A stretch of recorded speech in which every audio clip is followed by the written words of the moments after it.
May be असं पण असू शकतं, पण मला कळत नाहीये हे कोणी कधी आणि कसं केलं असेल. आय मीन आपल्या घराच्या आत लावून कॅमेरा लावला आपल्या न कळत. आगीस हा जो कोणी व्यक्ती आहे ना मामा, त्याला आपल्या घराची व्यवस्थित माहिती आहे.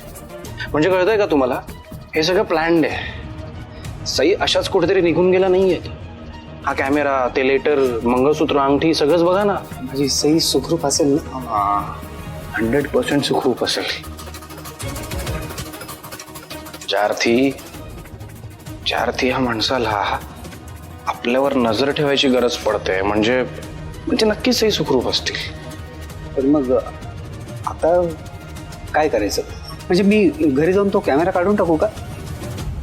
नाही, अजिबात नाही. असं काहीतरी अजिबात करू नका तुम्ही. आपण जर असं काहीतरी केलं तर तो समोरचा व्यक्ती अलर्ट होईल. मला सांगा, तुम्ही मामींना किंवा आईला कोणाला सांगितलं ना या कॅमेराबद्दल? नाही. परफेक्ट. कोणाला सांगायचं पण नाही. ओके. तुम्ही असं रिॲक्ट करा घराच्या आत की तुम्ही तो कॅमेरा कधी बघितलाच नाही, विसरून जा. आणि घरी पण सईनबद्दल कमीत कमी बोला. पण मग आता तुम्ही काय करणार? मी सगळं ठीक करणार मामा. लवकरच सई परत घरी येतील. I promise you. ठीक आहे. काही लागलं तर मला कळवा. मामा, फक्त तो फोटो मला पाठवून ठेवाल का? हो, हा पाठवतो. हा, येतो. येत आहे.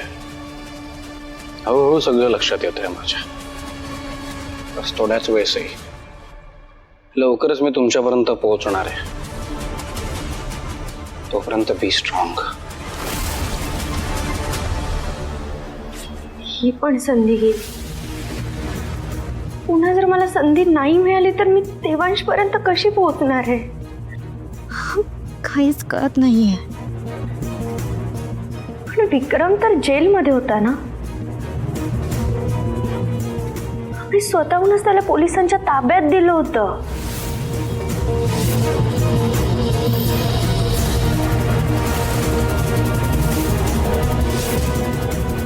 चल यार याला सई.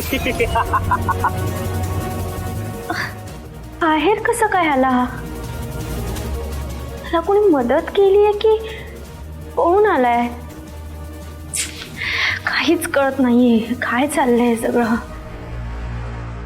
आणि सगळ्यात महत्वाचं म्हणजे आमच्या घरात त्याने